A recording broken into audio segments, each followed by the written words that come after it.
Hello friends, welcome to this video.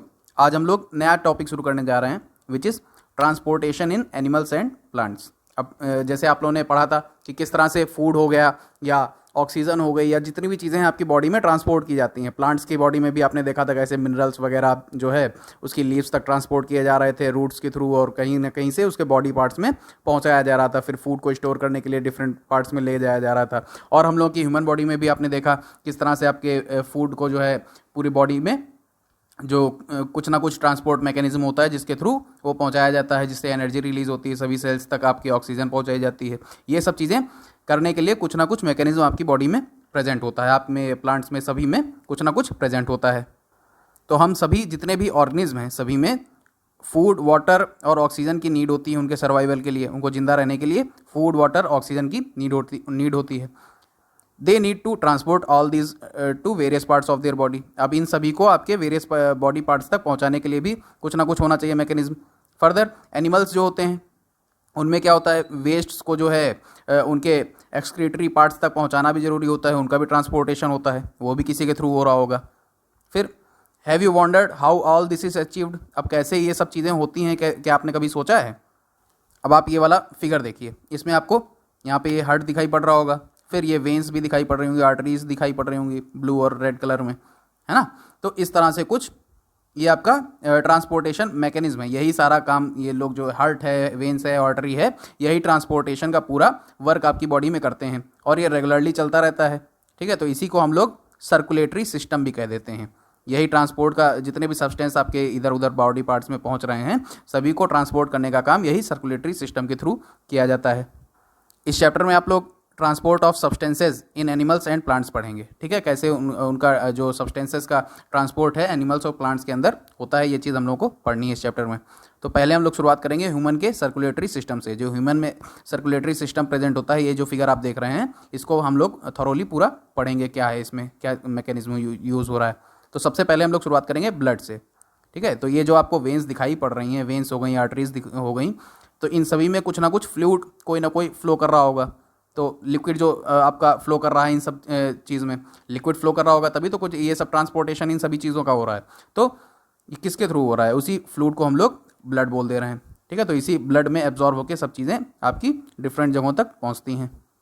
जब आपकी body पे कभी कहीं पे कट लग जाए या चोट लग जाए आपकी बॉडी में, तो तुरंत वहाँ पे आप देखते होंगे कि वहाँ से ब्लड निकलने लग जाता है। ठीक है, तो ब्लड फ्लोज आउट, बहुत तेज़ी से आपके वहाँ पे ब्लड निकलने लग जाता है। But what is blood? अब ब्लड है क्या चीज़? Blood is the fluid which flows in blood vessels. अब ये जो ब्लड वेसल्स आपको दिखाई पड़ रही हैं, आर्टरीज और वेन्स, इनमें जो फ्लूइड फ्लो कर रहा है उसी को हम लोग ब्लड कहते हैं। और ये क्या करता है? ट्रांसपोर्ट करने का काम करता है सब्सटेंसेस को। जो डाइजेस्टेड फूड है आपकी बॉडी में उसको ट्रांसपोर्ट करने का काम करता है। कहाँ से? स्मॉल इंटेस्टाइन से। आपने पढ़ा था ना, आपने जब डाइजेस्टिव सिस्टम पढ़ा था तो उसमें स्मॉल इंटेस्टाइन में एब्जॉर्प्शन कैसे होता है वो चीज़ आपने पढ़ी थी। उसमें विलीज प्रेजेंट होते हैं, जिसका सिंगुलर विलस था, जिसके थ्रू आपका जो फूड जो डाइजेस्ट किया जा रहा था उसको एब्जॉर्ब करके ब्लड वेसल्स के थ्रू आपकी बॉडी में ट्रांसपोर्ट किया जा रहा था। तो ब्लड वेसल्स वो यही हैं सर्कुलेटरी सिस्टम की। अब यही जो ब्लड वेसल्स हैं आपकी, यही जो है ऑक्सीजन को कैरी करती हैं। कहाँ से? लंग्स से, जो आपके डिफरेंट बॉडी पार्ट्स के सेल्स हैं उन तक, है ना। तो ये ऑक्सीजन को भी कैरी करने का काम करती हैं। It also transports waste for removal from the body. अब जो आप लोग वेस्ट जनरेट करते हो, आपके जो अनडाइजेस्टेड पार्टिकल्स, जो आपके अनडाइजेस्टेड फूड वगैरह रह जाता है जो लार्ज इंटेस्टाइन में चला जा रहा था, वहाँ से वो फिर वेस्ट भी निकल रहा था, है ना। तो वो उसको भी ट्रांसपोर्ट करने का काम यही जो है ब्लड वेसल्स आपकी करती हैं। अब ये ब्लड कैसे कैरी करता है इन सभी चीज़ों को, कैसे ये जितने भी सब्सटेंस हैं इनको कैसे कैरी करता है ब्लड, ये कैसे, और जो आपका ब्लड होता है वो किस चीज़ का बना होता है, ये आपको जानने के लिए आगे आप इसमें देखेंगे। Blood is composed of a fluid. Blood जो होता है वो एक फ्लूइड का बना होता है जिसको हम लोग प्लाज्मा के नाम से जानते हैं। जो इसमें फ्लूइड प्रेजेंट है जिसको हम लोग ब्लड कह रहे हैं उसमें प्लाज्मा होता है, उसी को हम लोग प्लाज्मा कहते हैं। और उसी प्लाज्मा के अंदर कई सारी टाइप्स की सेल्स आपकी, अभी आप आगे देखोगे कौन कौन सी सेल्स होती हैं, वो सस्पेंडेड रहती हैं, इसी प्लाज्मा में प्रेजेंट होती हैं, वही लगातार फ्लो करती रहती हैं। अब यहाँ पे पहेली ने पूछा है why is the colour of blood red. अब जो आपका खून है वो लाल ही रंग का क्यों होता है, किसी और कलर का क्यों नहीं होता? तो इसके लिए भी आप अभी आगे इसमें देखोगे। ये देखिए, तो प्लाज्मा में जो आपकी सेल्स थी प्रेजेंट, उनमें से एक टाइप होता है जिसको हम लोग रेड ब्लड सेल्स कहते हैं, आरबीसी। तो आरबीसी एक टाइप की सेल्स हो गई जो आपके प्लाज्मा में प्रेजेंट है, और इसी में आपके रेड ब्लड सेल्स में रेड पिगमेंट प्रेजेंट होता है जिसको हम लोग हीमोग्लोबिन कहते हैं। ठीक है, तो यही हीमोग्लोबिन जो होता है वो इसको रेड कलर देने का काम करता है, इसीलिए आपका ब्लड जो होता है आपको लाल दिखाई पड़ता है इसी हीमोग्लोबिन की वजह से। अब ये जो आपका हीमोग्लोबिन होता है यही जो है आपकी ऑक्सीजन के साथ बाइंड हो जाता है, उसके साथ जुड़ जाता है और उसको ट्रांसपोर्ट कर देता है जितने भी आपके बॉडी पार्ट्स हैं, और अल्टीमेटली उनको बॉडी पार्ट्स की सेल्स तक ट्रांसपोर्टेशन उसका यही करता है। अब अगर आपकी बॉडी जो आपके प्लाज्मा है उसमें अगर आपके रेड ब्लड सेल्स में हीमोग्लोबिन प्रेजेंट नहीं है तो जो आपके डिफरेंट बॉडी पार्ट्स तक सेल्स तक जो आपको पहुंचाना है ऑक्सीजन को, उसको पहुंचाना काफ़ी डिफ़िकल्ट हो जाएगा, वो पहुंच नहीं पाएंगी। ठीक है, और आपने देख ही लिया कि हीमोग्लोबिन की वजह से ही आपका ब्लड जो है वो आपको रेड कलर का दिखाई पड़ता है। फिर नेक्स्ट इसमें सेल्स जो प्रेजेंट होती हैं आपकी प्लाज्मा में, एक तो आपकी आरबीसी हो गई। ठीक, अब जो नेक्स्ट होती हैं उनको हम लोग डब्ल्यूबीसी कहते हैं। डब्ल्यूबीसी मतलब वाइट ब्लड सेल्स। ठीक है, अब आपको कोई आपके बॉडी में कोई जर्म चला जाता है, वायरस चला गया या आपको कोई इन्फेक्शन हो गया, तो उनसे जो लड़ने का काम करती हैं वो यही सेल्स होती हैं, इन्हीं को हम लोग वाइट ब्लड सेल्स कहते हैं। यही जो है फाइट करती हैं जर्म्स और जितने भी अनवांटेड चीज़ें आपकी बॉडी में इंटर कर जाती हैं, जैसे वायरस हो गया, कोई इन्फेक्शन हो गया, इन सब से लड़ने का काम यही वाइट ब्लड सेल्स करती हैं। अब एक और टाइप का सेल्स आपकी प्लाज्मा में प्रेजेंट होता है, उसको हम लोग देखते हैं। उसके लिए आप पहले ये चीज़ समझिए कि आप जब कहीं गिरते हैं, कभी आप जैसे मान लीजिए कहीं खेलते हुए गिर गए, ठीक है, तो आपके पैर में या हाथ में कहीं पे कट आ जाता है, ब्रूजेस आ जाते हैं हल्के फुल्के या कट आ जाता है, तो वहाँ से ब्लड फ्लो होने लगता है। फिर आप थोड़ी देर में देखते हैं कि वो ब्लड थोड़ी देर में सूख जाता है वहीं पे, और काला रंग का धब्बा, थोड़ा क्लॉट टाइप का वहाँ पे पड़ जाता है। तो ये पड़ता किसकी वजह से है? यहाँ पे आती है आपकी थर्ड सेल जिसको हम लोग प्लेटिलेट्स कहते हैं। ये भी आपके प्लाज्मा में प्रेजेंट होती है। इसी की वजह से जो आपकी इंजरी है उसके ऊपर क्लॉटिंग हो जाती है, वहाँ पे आपको क्लॉटिंग, ब्लड की क्लॉटिंग दिखाई पड़ती है। अब हम लोग नेक्स्ट देखेंगे ब्लड वेसल्स। आपने ब्लड के बारे में पढ़ लिया, उसमें प्लाज्मा देख लिया क्या था, और प्लाज्मा के अंदर डिफरेंट जो सेल्स प्रेजेंट थी आपकी आरबीसी, डब्ल्यूबीसी और प्लेटलेट्स, ये आपने कवर कर लिया। अब हम लोग नेक्स्ट देखेंगे ब्लड वेसल्स क्या होती हैं। तो ब्लड वेसल्स जो होती हैं आपकी वो डिफरेंट टाइप्स की होती हैं। You know that during inhalation, आप जब इनहेल करते हो एयर को जो इनहेल करते हो, तो ऑक्सीजन जो होता है आपका उसको सप्लाई करना रहता है कहाँ तक? आपके लंग्स तक आपको पहुँचना रहता है। ठीक है, फिर वहाँ से आपकी ऑक्सीजन को आपकी बॉडी के डिफरेंट पार्ट्स तक जो है जाना रहता है। तो इसका काम आपकी यही ब्लड वेसल्स कर रही थी, अभी आपको मैंने ऊपर बताया था। अब उसके बाद जो आपके डिफरेंट सेल्स हैं उन तक जब सेल्स में जो आपकी ऑक्सीजन पहुंचा दी गई इन ब्लड वेसल्स के थ्रू, उसके बाद उसने ऑक्सीजन को ब्रेक डाउन करके, ऑक्सीजन के साथ मिलके अपने फूड को ब्रेक डाउन करके, सेलुलर रेस्पिरेशन आपने पढ़ा था ना पिछली क्लास में, तो उस तरह से करके कुछ आपका कार्बन डाइऑक्साइड वहाँ पे प्रोड्यूस हुआ होगा जिसको फिर वापस भी लाना होगा उसको लंग्स तक। तो उसमें भी कोई ब्लड वेसल आपकी यूज़ हो रही होगी। तो यहाँ पे दो तरह की ब्लड वेसल्स हम लोगों ने देखी, कौन कौन सी? आर्टरीज और वेन्स। यही दो ब्लड वेसल्स आपकी बॉडी में प्रेजेंट होती हैं। अब जो आर्टरीज होती हैं आपकी वो ऑक्सीजन रिच ब्लड को कैरी करती हैं आपके हार्ट से और बाकी डिफरेंट पार्ट्स तक इनको ले जाती हैं। आपके हार्ट से निकालेंगी ऑक्सीजन रिच ब्लड को और उसको पंप कर देंगी आपकी बॉडी के डिफरेंट पार्ट्स तक, डिफरेंट ऑर्गन्स तक इसको पंप कर देंगी। अब क्योंकि ये जो ब्लड फ्लो हो रहा है आपकी बॉडी में ये काफ़ी तेज़ होता है और बहुत हाई प्रेशर के साथ होता है। अब सोचिए आप, छोटा सा आपका हार्ट है आपके सीने में, चेस्ट कैविटी में के पास में आपके प्रेजेंट है, ठीक है, वहाँ से अब इसको पूरी आपकी बॉडी तक ब्लड को पहुँचाना है, ऑक्सीजन रिच ब्लड को आपके पहुँचाना है। तो आर्टरीज इसीलिए मोटी बनी होती हैं, उनकी जो वॉल्स होती हैं वो थिक होती हैं और इलास्टिक होती हैं, जिससे उसमें ब्लड फ्लो आराम से हो पाए। क्योंकि आप सोचिए अब जो हार्ट है इतनी तेज़ी से प्रेशर के साथ आपका फेंक रहा होगा ब्लड को, तभी तो वो पूरी आपके बॉडी से हेड टू टो आपका पहुँच पाता है ब्लड, है ना। सभी जगह पे, सारे जितने भी ऑर्गन्स हैं आपके, सब जगह पे ब्लड पहुंचता है, तो इसी के थ्रू पहुंचता है। तो इतना तेज प्रेशर होगा और कितना रैपिड उसका मूवमेंट होगा, तो उसको रोकने के लिए, उसको कंट्रोल करने के लिए उसको थिक होनी चाहिए आपकी वॉल्स आर्टरीज की, और इलास्टिक भी, इसीलिए ऐसा रहती हैं। अब हम लोग एक एक्टिविटी करके देखेंगे कि आपकी आर्टरीज में ब्लड का फ्लो किस तरह से होता है।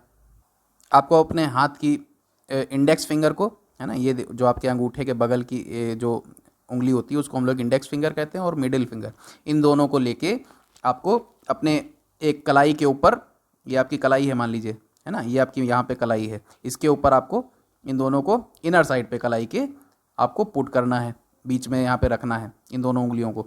जब आप ऐसा करेंगे तो आप फील करेंगे कि आपके कलाई में कुछ ना कुछ मूवमेंट आपको फील होगा, कुछ थ्रॉबिंग जैसा वहाँ पे आपको शो होगा, लगेगा, फील होगा। यही जो आपकी थ्रॉबिंग है इसी को हम लोग पल्स कहते हैं, ठीक है। और ये होती क्यों है थ्रॉबिंग? क्योंकि आपका ब्लड जो है आपकी बॉडी में फ्लो कर रहा है आर्टरीज में, इसी वजह से आपको ये थ्रॉबिंग फील हो पाती है, ठीक है। तो यहाँ पे ब्लड फ्लो हो रहा है आपकी आर्टरीज में। अब आपने वहाँ पे हाथ उंगलियाँ रख रखी थी, उससे आप थ्रॉबिंग मूवमेंट आप फील कर पा रहे थे। तो अब आप उसको काउंट करिए कि आपकी 1 मिनट के अंदर कितनी पल्स आ रही हैं। पल्स का मतलब कितने थ्रॉबिंग मूवमेंट्स आपको वहाँ पे फील हो पा रहे हैं। जैसे 1 गया तो आपने 1 काउंट किया, फिर 2, 3, इस तरह से आपको काउंट करना है 1 मिनट के अंदर आपकी कितनी जो है आपकी पल्स चल रही है। तो आप उसको कुछ काउंट करोगे, कुछ आपका नंबर आएगा उससे, ठीक है। तो ये जो नंबर होगा, the number of beats per minute is called the pulse rate. इसी को हम लोग पल्स रेट कह देंगे। जो आपका नंबर आएगा 1 मिनट के अंदर कितनी पल्स आपकी चली हैं, जितनी पल्स बीट की होंगी उतना ही आपका पल्स रेट होगा। यूजुअली अगर देखा जाए तो एक हेल्दी पर्सन जो होता है उसका पल्स रेट कितना होता है 1 मिनट में? 72 से 80 बीट्स पर मिनट, ठीक है। 72 या 80 बीट्स उसकी पल्स में आएंगी, ठीक है। तो जो आपने इंडेक्स फिंगर और मिडिल फिंगर को रख के वहाँ पे काउंट करने की कोशिश की थी, तो वहाँ पे उसका 72 बार काउंट होगा 1 मिनट में, या 80 बार काउंट होगा। तो इस तरह से आपका कुछ आया होगा, उसको आपको नोट डाउन करना है, ठीक है। और find other places in your body where you can feel the pulse. अब आपने कलाई में तो नाप ली, और भी कहीं से क्या आप उसको नाप सकते हो? अगर ऐसा है तो आप कमेंट करके बताइए। एक मैं आपको बता देता हूँ, आप अपने चेस्ट के ऊपर जब आप हाथ रखोगे तो वहाँ पे भी आपको फील होगा, ठीक है। फिर अब ये सब आपको रिकॉर्ड करके नीचे टेबल में इंसर्ट करना है यहाँ पे, ठीक। अपने फ्रेंड्स के साथ भी करिए, अपना नाम लिखिए यहाँ पे, अपने फ्रेंड्स का नाम लिखिए, और उनकी पल्स पर मिनट पल्स जो बीट है उसको आप लोग काउंट करिए, पल्स रेट को। फिर नेक्स्ट हम लोग देखेंगे वेन्स।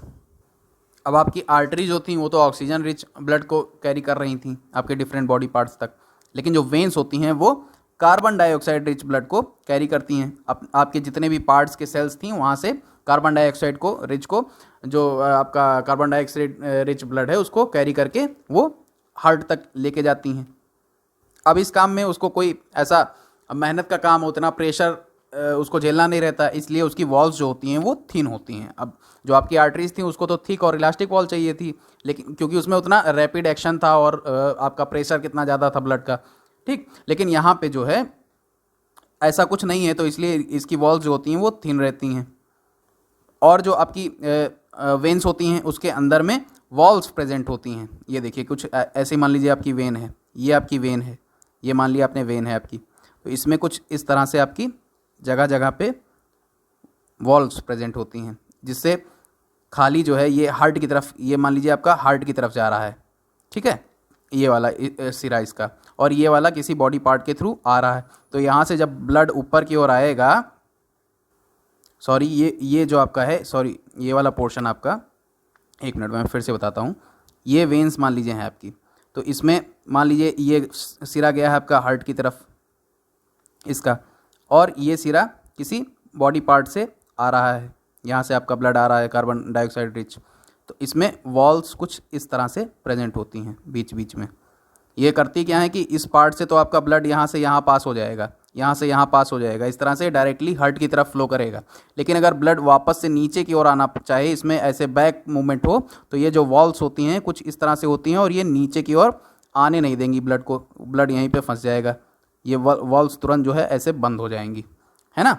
तो इस तरह से आपका ब्लड जो है डायरेक्टली वो फ्लो कर पाएगा, कहाँ तक? आपके हार्ट तक, वेन्स में। अब आप यहाँ पे पहले ये फिगर देखिए, आपके हार्ट से ये आर्टरी के थ्रू ब्लड निकल रहा है ना, ये डिफरेंट बॉडी पार्ट्स तक जा रहा होगा, वहाँ पे ये कैपिलरीज का ऐसे पतली पतली वेसल्स में ये बढ़ जाता है, एकदम पतली पतली कैपिलरीज में ये कन्वर्ट हो जाता है, और फिर यहाँ से ज्वाइन करता है किसको? वेन्स को। तो ये वेन्स का सिरा हो गया, यहाँ से ये ब्लड जो है वापस ले जाया जाता है हार्ट की ओर, ठीक। अब ये हार्ट के थ्रू आपकी जो पल्मोनरी आर्टरी है इसके थ्रू ये लंग्स में पहुँचाया जाता है। जो आपका यहाँ से ये जो वेन्स में आपका कार्बन डाइऑक्साइड रिच ब्लड आया था इस पोर्शन में, उसको पंप करके लंग्स तक वापस पहुँचाया जाता है, और यहाँ से आप एक्सहेल कर देते हो कार्बन डाइऑक्साइड को। फिर यहाँ से आप क्या कर रहे थे, यहाँ से आप ऑक्सीजन ले रहे थे, लंग्स में आपकी ऑक्सीजन आई थी मान लीजिए, और यहाँ से पाल्मोनरी वेन के थ्रू ये ले जाई जा रही थी किसमें, आपके हार्ट में, और यहाँ से ये पंप कर दी जा रही थी आर्टरी के थ्रू कैपिलरीज तक। ठीक है, तो ऐसे ही कुछ मैकेनिज्म इसमें लगातार चलता रहता है।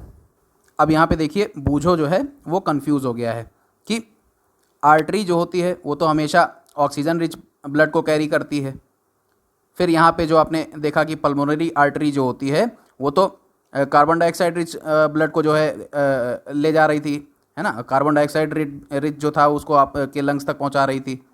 तो आर्टरी होके ये कार्बन डाइऑक्साइड रिच चीज़ को कैसे आगे ले जा रही है, इसको ऑक्सीजन रिच ब्लड को ले जाना चाहिए था, है ना, क्योंकि आर्टरीज तो ऑक्सीजन रिच ब्लड को फ्लो करवाती हैं, लेकिन ऐसा नहीं है, ये आपके हार्ट से ले जा रही है लंग्स की तरफ। ठीक है, तो हार्ट से जितनी भी चीज़ अगर कहीं से फ्लो हो रही हैं तो उनको हम लोग आर्टरी कह देते हैं। अब यहाँ से देखिए ये इसमें हार्ट के थ्रू पंप करके निकाला गया था तो ये आर्टरी हो गई, है ना, यहाँ पे ऑक्सीजन रिच ब्लड निकल रहा तो ये इसलिए आर्टरी थी। अब यहाँ से आपके ये वेन्स के थ्रू ये हार्ट में पहुँचा है, लेकिन हार्ट से फिर पंप कराया जा रहा है लंग्स तक पहुँचाने के लिए, तो इसलिए इसको पल्मोनरी आर्टरी बोलते हैं। ठीक है, हार्ट से निकल के लंग्स तक जा रहा है, हार्ट से ट्रांसपोर्ट होके लंग्स तक जा रहा है, इसलिए इसको आर्टरी बोला जाता है, पल्मोनरी। अब यहाँ पे भी देख लीजिए लंग्स के थ्रू किसी बॉडी पार्ट के थ्रू हार्ट में पहुँच रहा है तो उसको वेन कहते हैं, इसीलिए पल्मोनरी वेन यहाँ पे बोला गया है इसको। लंग्स के थ्रू जो है आपका ऑक्सीजन रिच ब्लड यहाँ पे पहुँच रहा है हार्ट तक, इसीलिए इसको पल्मोनरी वेन कह दिया गया है। अब नीचे एक बढ़िया सा फैक्ट दिया है, इसको हम लोग पहले देख लेते हैं। Blood donation, hundreds of people die due to unavailability of blood. बहुत सारे लोग आपने सुना होगा हॉस्पिटल्स में उनको ब्लड की नीड रहती है, कई लोगों को उसकी पूर्ति नहीं हो पाती है जिसकी वजह से उनकी डेथ हो जाती है। ब्लड डोनेट करने से आप वॉलेंट्री अगर ब्लड डोनेशन कर रहे हैं तो वो हार्मलेस होता है और पेनलेस होता है, उससे आपको कोई हार्म नहीं है और कोई उसमें आपको पेन नहीं होता है, और वो बहुत सारी प्रेशियस लाइफ्स को बचा सकता है, सेव कर सकता है। बहुत जो लोग आपके मर जाते होंगे आप देखते होंगे वहाँ पे हॉस्पिटल्स में, उनको आप बचा सकते हो अगर आप ब्लड डोनेट करते हो। इससे आपकी बॉडी को कोई नुकसान नहीं हो रहा, आपका कोई ब्लड ऐसा नहीं कि आपका कम हुआ जा रहा है, आपको नुकसान कर जाएगा, ऐसा कुछ भी नहीं होता है। ठीक है, तो ब्लड जो है आपका कई सारे हॉस्पिटल्स जहाँ पे डोनेशन होता है वहाँ पे आप कर सकते हो। और ये जो ब्लड है आपका, ये जो डोनेटेड ब्लड होता है उसको ब्लड बैंक्स में सेफली रख दिया जाता है, प्रिजर्व कर लिया जाता है, जिसके बाद जब नीड होती है तो वहाँ तक उसको पहुँचाया जाता है। अब लोग देखेंगे व्हाट इज़ हार्ट। अब अपना हार्ट को हम लोग देखेंगे कि हार्ट क्या होता है। तो the heart is an organ which beats continuously to act as a pump for the transport of blood which carries other substances with it. जो आपका हार्ट होता है वो रेगुलरली कॉन्टिन्यूसली लाइफ टाइम के लिए आपका बीट करता रहता है। क्यों? जिससे वो पंप का काम कर सके, किसके लिए? जो आपका ब्लड का ट्रांसपोर्टेशन है आपके डिफरेंट बॉडी पार्ट्स तक और अल्टीमेटली सेल्स तक, है ना, तो उसके ट्रांसपोर्टेशन के लिए लगातार ये बीट करता रहता है जिससे वो ब्लड को पंप कर सके। अब आप सोचिए आपके घरों में जो लगे पंप्स होते हैं वो रेगुलरली क्या लाइफ टाइम के लिए कितने सालों तक लगातार अगर चला दिए जाएँ तो क्या चल सकते हैं? इम्पॉसिबल है, ख़राब हो जाएंगे गर्म होके। लेकिन आपका हार्ट रेगुलरली ये काम आपके लाइफ टाइम करता रहता है। एकदम अनबिलीवेबल चीज़ है ये, कितने सालों तक लगातार ये चलता रहता है। जो आपका हार्ट होता है वो आपकी चेस्ट कैविटी में प्रेजेंट होता है। चेस्ट कैविटी जो आपकी आपने उसमें रेस्पिरेटरी ऑर्गन्स में पड़ी थी, तो वहीं पे उसका हार्ट जो आपका होता है वो प्रेजेंट होता है और स्लाइटली टिल्ट रहता है लेफ़्ट की तरफ। ये देखिए आप फिगर में देखिए, ये यहाँ पे इधर लेफ़्ट की साइड है आपकी, तो इसकी तरफ ये हल्का सा टिल्टेड होता है आपका हार्ट। अब आप जब अपनी मुट्ठी बांधेंगे, जब फिस्ट बनाएंगे अपने हाथ की उंगलियों को अंदर सिकोड़ के, तो जो साइज़ का आपका करीब करीब आपकी फिस्ट बनी है उसी साइज़ का रफली आप अगर देखें तो आपका हार्ट भी इसी साइज़ का होता है। अब अगर आपकी हार्ट में जो आर्टरीज और वेन्स के थ्रू जो ब्लड प्रेजेंट था हार्ट में आपके, वो आपस में मिक्स हो जाए तो सोचिए क्या होगा। तो कितना दिक्कत हो जाएगी, कार्बन डाइऑक्साइड रिच और ऑक्सीजन रिच ब्लड दोनों आपस में मिल जाएंगे तो बॉडी ही कंफ्यूज हो जाएगी कि कहाँ पे आपका ऑक्सीजन रिच ब्लड पहुँचाया जाए, कैसे आपका पहुँचाया जाए, है ना। तो उसको रोकने के लिए क्या, आपकी हार्ट में 4 वॉल्स चैम्बर्स प्रेजेंट होते हैं, 4 चैम्बर्स। ठीक है, यहाँ पे आपके ये 1 हो गया, 2, 3, 4 ऐसे आपके चैम्बर्स यहाँ पे प्रेजेंट होते हैं आपके हार्ट में। जो ऊपर के 2 चैम्बर्स हैं, ये वाला और ये वाला, इसको हम लोग एट्रिया कहते हैं। अगर सिंगुलर अगर आप देखोगे किसी एक को लोगे तो उसको हम लोग एट्रियम बोल देंगे। और जो नीचे के 2 होते हैं आपके, इनको वेंट्रिकल्स बोलते हैं। ये जो नीचे वाले दोनों साइड हैं इनको हम लोग वेंट्रिकल्स कह देते हैं। अब इनके बीच में आप देख पा रहे होगे एक मैं साफ़ कर देता हूँ इसको। इनके बीच में आप देख पा रहे होगे ये ऐसा कुछ मसल्स का डिवीज़न है, यहाँ पे बाइफर्केशन है ना, जिसके थ्रू ये अलग किए जा रहे हैं।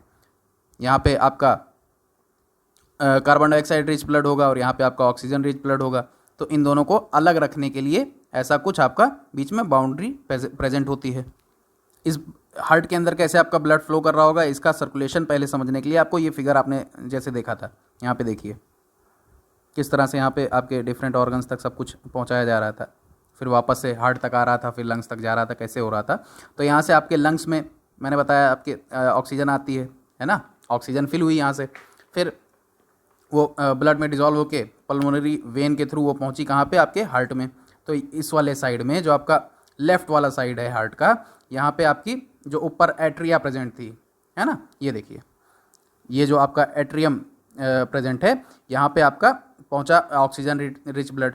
अब ये नीचे की ओर फ्लो कर जाएगा आपके हार्ट के नीचे वाले वेंट्रिकल में, जो लेफ्ट साइड का नीचे वाला वेंट्रिकल है, लेफ्ट वेंट्रिकल जिसको कहते हैं, उसमें आपका ऑक्सीजन रिच ब्लड पहुँच गया।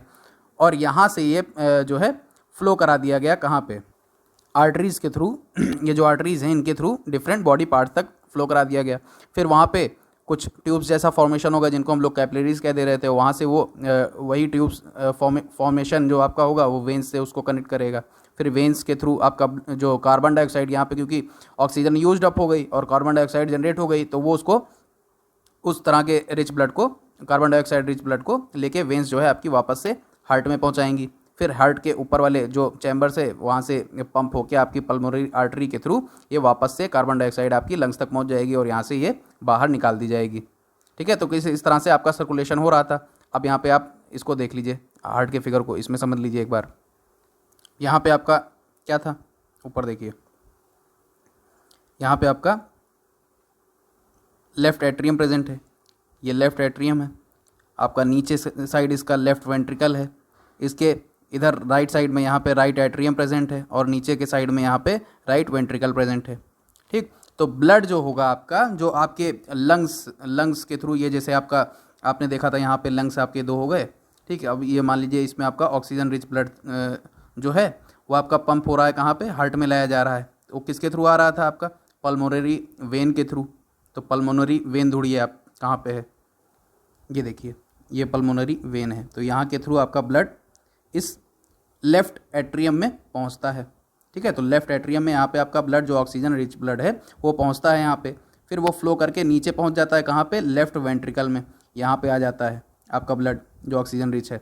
फिर यहाँ से ये फ्लो होता है यहाँ पे। ठीक है, यहाँ पे भी एक वॉल्व प्रेजेंट होती है इस तरह की कुछ, तो यहाँ से ये फ्लो होके जाता है कहाँ पे, एओर्टा में। एओर्टा में ये देखिए आपको काफ़ी थिक दिखाई पड़ रहा है ना, इसमें आपका ब्लड फ्लो होके फिर यहीं से आपके डिफरेंट बॉडी पार्ट्स तक आर्टरीज के थ्रू पहुंचा दिया जाता है। ठीक है, तो कुछ इस तरह से एओर्टा में फ्लो हो जाता है ब्लड आपका।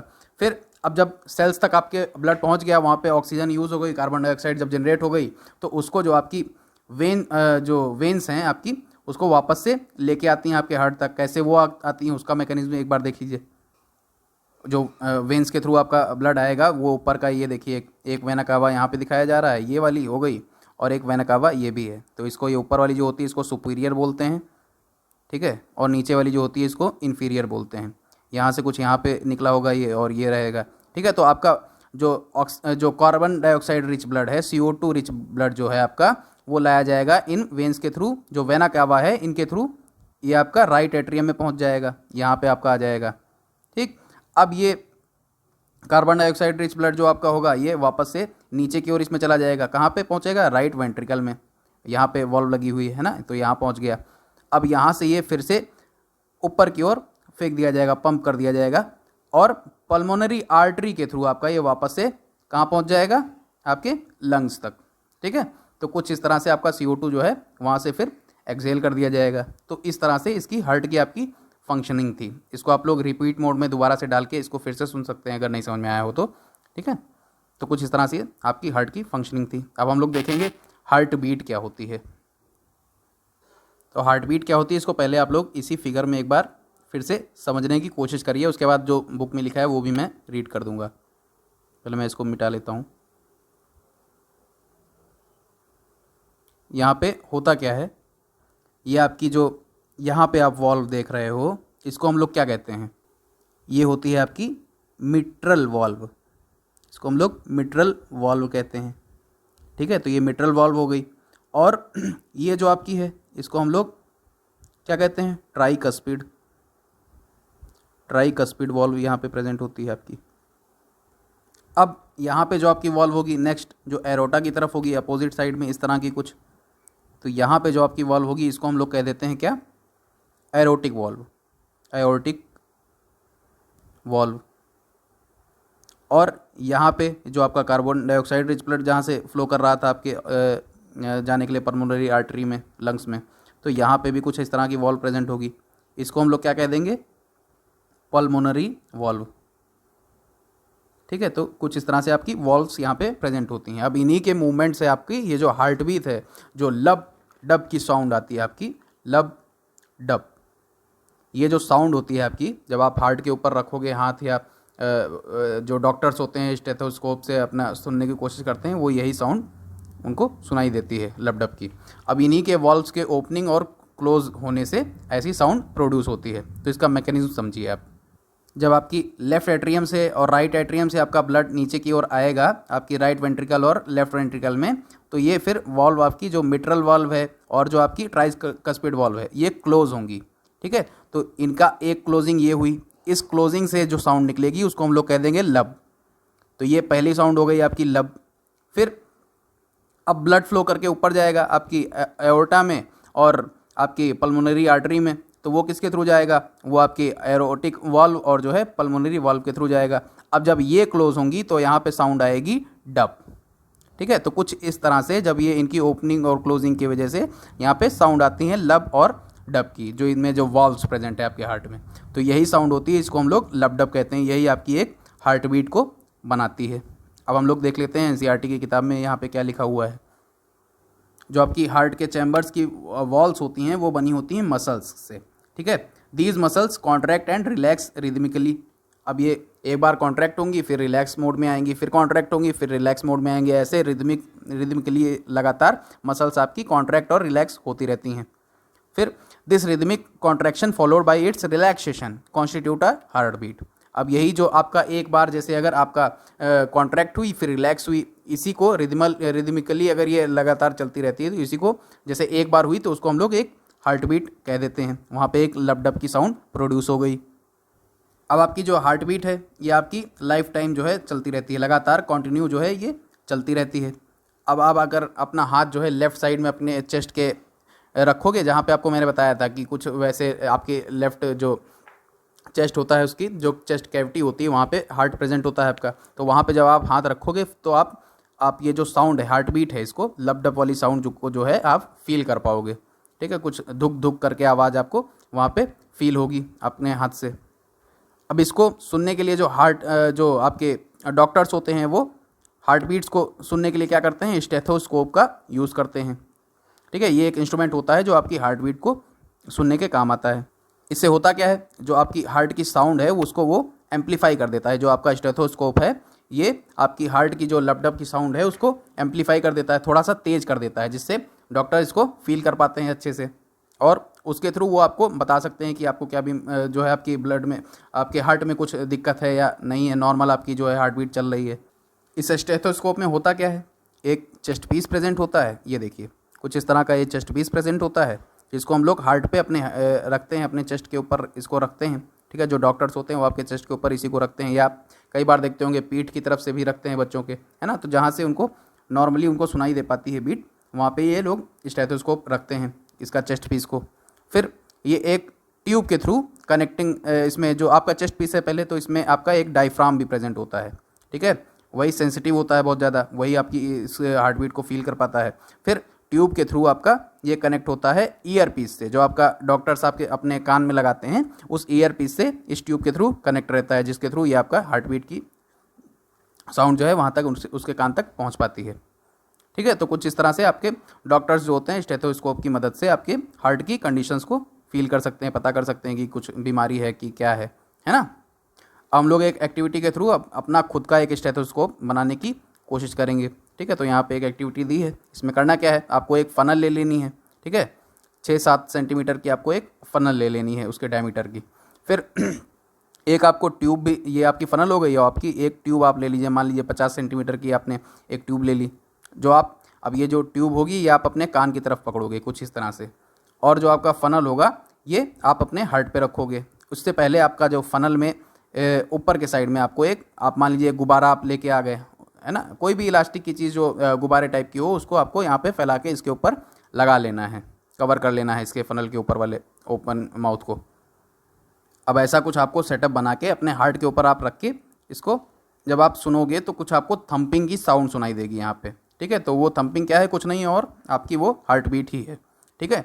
तो उसको आप लोग सुनेंगे और यहाँ पे आप उसको भरेंगे वाइल रेस्टिंग, जब आप रेस्ट पोजीशन में है तो आप हार्ट बीट अपनी देखेंगे क्या है, ठीक है। और जो पल्स रेट मैंने काउंट करनी बताई थी कि आप अपने इंडेक्स फिंगर और मिडिल फिंगर को अपने कलाई पे रख के आप नाप रहे थे, तो यहाँ पे आप पल्स रेट उस तरह से लिख सकते हैं, अपनी लिख लीजिए, अपने दोस्तों की लिख लीजिए, यहाँ पे आपके जो स्कूलमेट्स हैं, क्लासमेट्स हैं, ठीक है। तो यहाँ पे आप हार्ट बीट लिखिए और पल्स रेट लिखिए, फिर आप 4-5 मिनट के लिए दौड़ के आइए, कहीं से रन करके आइए, फिर आप अपनी हार्ट बीट को यहाँ पे वैसे ही काउंट करके स्टेथोस्कोप से देखिए क्या कितनी बार थंपिंग की साउंड आपको आ रही है, उसको लिखिए 1 मिनट में। और पल्स रेट आपकी क्या है, आप अपनी कलाई के ऊपर हाथ फिर से रख के फिर से देखिए जब आप दौड़ के आए हों, है ना, तो वो भी आप काउंट करिए 1 मिनट में कितनी पल्स रेट आपकी आ रही है, तो उसको यहाँ पे लिखिए, ठीक है। तो इस तरह से आपको कुछ ये टेबल यहाँ पे बनानी है। फिर हम लोग देखेंगे अब क्या आपको यहाँ से कोई रिलेशन इनमें नज़र आया, जो आपकी हार्ट बीट है और आपका जो पल्स रेट आपने पहले देखा था, तो इनमें कोई आपको रिलेशन यहाँ पे नज़र आया। जब आप ये टेबल बनाओगे तो आपको जब आप ये लगातार काउंट करोगे तो आपको कुछ रिलेशन इसमें कुछ लगेगा कि हाँ एक साथ कुछ हो रहा है इसमें। तो जितनी भी आपकी हार्ट बीट्स होती हैं, ईच हार्ट बीट जनरेट्स एक पल्स वो जनरेट करती है, 1 pulse in arteries, and the pulse rate per minute indicates the rate of heart beat. जो आपकी हार्ट बीट है वो किसके थ्रू दिखाई जा रही है, आपके पल्स रेट के थ्रू, और जितनी भी आपके जो हार्ट बीट हैं वो एक पल्स जनरेट करती हैं आपकी आर्टरीज में, ठीक है। जितनी भी एक अगर आप हार्ट बीट ले रहे हो तो वो एक हार्ट बीट आपकी एक पल्स जनरेट करती है आपकी आर्टरीज में, जिसके थ्रू ब्लड आपका फ्लो होता है ना। फिर अब रिटर्न में आपका जो पल्स रेट है वही आपकी हार्ट बीट को इंडिकेट करता है। तो इस तरह से जो आपकी रिदमिक बीटिंग होती है आपकी हार्ट के चैम्बर्स की, जो रेगुलरली आपके चैम्बर्स में बीटिंग चलती रहती है, ऐसे थम्बिंग की आवाज़ आपको जो सुनाई दे रही है, हार्ट बीट हो गई, तो यही रेगुलरली जो हार्ट में आपके चैम्बर्स में बीटिंग चल रही है यही मेंटेन करती है किसको, आपके ब्लड के सर्कुलेशन को, और इसी के थ्रू आपका जो ट्रांसपोर्ट होता है सब्सटेंसेस का डिफरेंट बॉडी पार्ट्स तक, वो भी मेंटेन रहता है। अब बूझो वॉन्डर करता है, क्या जो स्पॉन्जेस होते हैं जैसे हाइड्रा हो गया या स्पॉन्जेस हो गए, ये सब क्या इन सब में भी ब्लड प्रेजेंट होता है? तो ऐसा नहीं है। एनिमल्स जो होते हैं जैसे स्पॉन्जेस हो गए, हाइड्रा हो गए, इन सभी में ब्लड नहीं होता है, इनमें कोई सर्कुलेटरी सिस्टम नहीं होता है। इनमें जो वाटर होता है, ये क्योंकि वाटर में रहते हैं ना, एक्वेटिक ऑर्गेनिज्म हैं, तो इनमें वाटर जो होता है वही इनके ब्लड का काम करता है। इनके जितने भी फूड है, ऑक्सीजन है, सबको ट्रांसपोर्ट करने का काम इसमें वाटर ही कर देता है। और जैसे ही ये वहाँ से बाहर निकलता है वाटर, तो उसी के थ्रू ये कैरी कर लेता है जो वेस्ट मटेरियल्स हैं उसके, या कार्बन डाइऑक्साइड है, उसको भी ये बाहर की ओर मूव करा देता है यही वाटर। इसलिए इनको कोई सर्कुलेटरी फ्लूइड की ज़रूरत नहीं होती है, जैसे अब हम लोग को ब्लड की ज़रूरत होती है, इस तरह से स्पॉन्जेस, हाइड्रा, इन सबको ज़रूरत नहीं होती, इनमें वाटर ही वो काम कर देता है। अब यहाँ पे एक कुछ दिया हुआ है, इंग्लिश फिजिशियन जो थे विलियम हार्वे, इन्होंने ही जो है आपके सर्कुलेशन ऑफ ब्लड को ढूंढा था। उस समय में जब इन्होंने ढूंढा था 1578 से 1657 के बीच की बात है, तो उस समय में क्या ओपिनियन था लोगों का, पहले के लोग सोचते थे कि ब्लड जो होता है वो आपकी वेसल्स में, ब्लड वेसल्स में ऑसिलेट करता रहता है, ऐसे आगे पीछे ऐसे मूवमेंट करता रहता है। लेकिन इन्होंने जब ये ऐसा कहा तो इनको काफ़ी ज़्यादा रिडिक्यूल किया गया और कहा गया कि ये एक सर्कुलेटर टाइप के आदमी है ना, कुछ इस तरह से उनको रिडिक्यूल किया गया। और ये पेशे से डॉक्टर थे, है ना, तो इनके पेशेंट्स भी बहुत सारे इनसे छूट गए, ठीक। तो इससे इनको काफ़ी ज़्यादा लॉस हुआ। हाउएवर बिफोर ही डाइड, जब वो मरे उससे पहले ही जो इनका आइडिया था सर्कुलेशन का, ब्लड के सर्कुलेशन का, कि हाँ वो कैसे आर्टरीज और वेंस के थ्रू लगातार आपका ब्लड वेसल्स में फ्लो करता रहता है, सर्कुलेट करता रहता है, वो आइडिया जनरली एक्सेप्ट कर लिया गया था, क्योंकि वो एक बायोलॉजिकल फैक्ट वहाँ पे मान लिया गया था। अब हम लोग जो रिमूवल ऑफ वेस्ट होता है एनिमल्स के अंदर या कार्बन डाइऑक्साइड का, वो हम लोग नेक्स्ट वीडियो में अपना देखेंगे। जो एक्सक्रीशन इन एनिमल्स वगैरह ये सब चीज़ें आप लोग नेक्स्ट वीडियो में हम लोग देखेंगे। Thanks for watching this video. Please like, share and subscribe.